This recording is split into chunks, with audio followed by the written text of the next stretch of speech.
Hello, everyone. This is your host, JRMICHAEL, with another episode of Make That Bloody Movie with Coffee.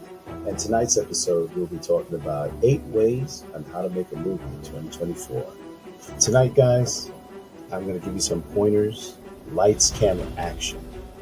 Oh, and stay till the end of the episode because I'll tell you the coffee of the night. You get to guess what kind of coffee I'm drinking tonight. It's good too. My favorite brew, and with my favorite cup, my Ferrari cup. Actually, my daughter doesn't know I'm using her cup, but if she sees this video, she'll know. But until then, let's dive right into it. Okay, so 8 ways to make a movie in 2024. Whether you're a seasoned filmmaker or an aspiring director, the filmmaking landscape is constantly evolved throughout the years. So grab your popcorn and get ready to learn about 8 essential ways to make a movie in 2024. Number 1, you want to embark with advancement in technology. Learn about new technology that's coming out. Today, consumer cameras are a lot cheaper than what it was before 15 years ago. Today, you can actually make a full feature film with your iPhone or your smartphone or your Android. Or you can buy one of those cameras, consumer cameras that you've seen, for $2,000, $3,000, and actually they got great quality cameras that shoots just like a Hollywood movie. So when you're going on this journey of making a movie, you want to embrace the virtual productions. You know, with advancements in technology, virtual production techniques have revolutionized filmmaking. From utilizing virtual sets, green screens, blue screen, and incorporating CGI characters into them, filmmakers now can make their own movie straight out of their house, basement, friend's house, or home. I know that sounds like a run-on, but, I figured, this is my first live video because usually I do audio, so bear with me, guys. Second way is crowdfunding campaigns. Crowdfunding campaigns in today's digital age, platforms have become more popular way for independent filmmakers to raise capital for their upcoming projects, feature films, short films, and whatever their heart desires in the creative space of filmmaking or radio. Utilize these platforms and connect with other people so they can support your dreams and your desires. Number 3, utilizing blockchain technology. Blockchain technology has been disrupted in various industries, including filmmaking. By utilizing blockchain technology, you can finance and distribute and copyright protection. Filmmakers can streamline the production process and ensure transparency, security throughout. Actually, you know what, guys? Let's just put this to the side. Forget about the filmmaking. I wanted to talk about how filmmaking has changed. I know I got into the 8 ways we could get back to, but I really just wanted to talk and share my thoughts on how the film industry has changed throughout the years.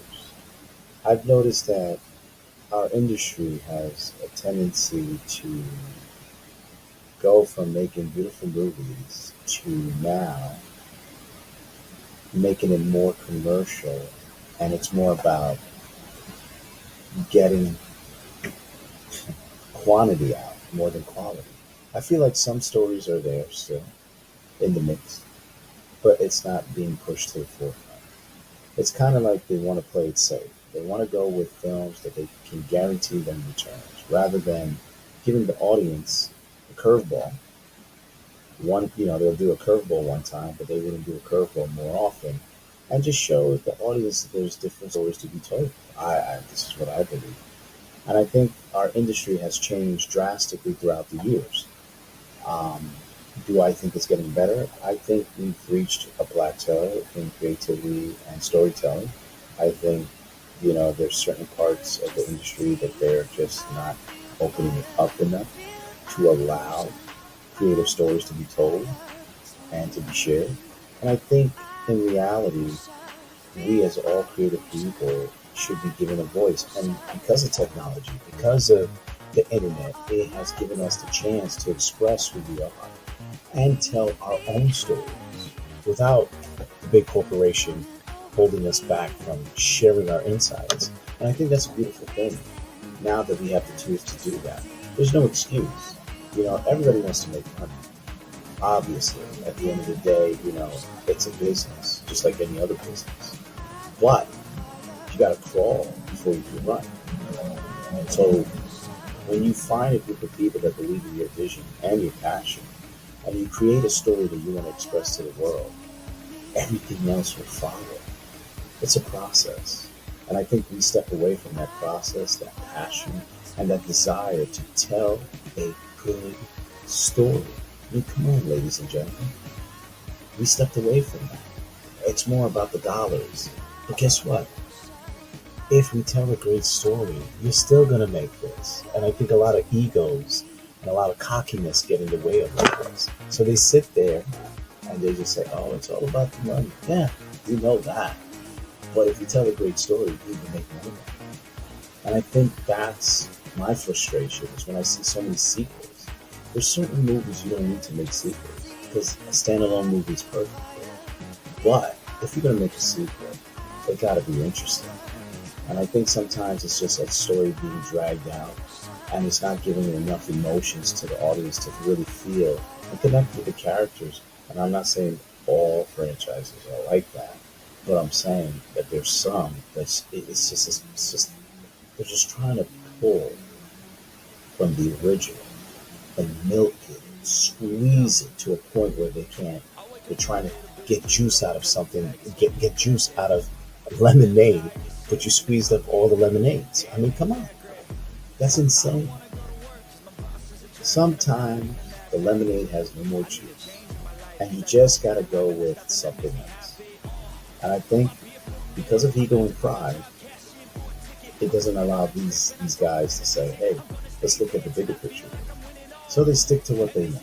But guess what? There's always a Rocky that comes out of the shadows and say, yeah, you guys stick to the same way, but I'm going to get you with a southpaw punch that you never expect from me. And guess what? I can switch it to the right hand too. Guess what? It's the same thing with writers. You never know which way they're swinging, but then when they swing a certain way and they show you that there's other green areas you can look at, oh, now you guys get a little bit like, ooh, you see? Catch you off guard. That's what I'm trying to say is that a lot of writers there's a lot of talented writers out there, and I've been happen to work with one of them, which is Alex King, excellent writer, psychological thriller. He knows his shit. And he's one of those writers that get you with the southpaw, get you with the right hand, different styles. He puts it into one. You never see it coming.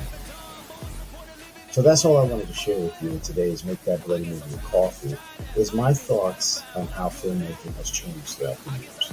Some of it is mumbo jumbo, I'm saying, but hopefully you get some of the message out of this. Peace, love, and happiness, and remember, always tell your story because there's always a market for your story. And by the way, I said I would tell you the coffee of the night. I am drinking French vanilla from Dunkin' Donuts. Light and sweet, but not too sweet. Well, this is your host, JRMICHAEL, and another episode of Make That Bloody Movie with Coffee, signing out. Peace, everyone.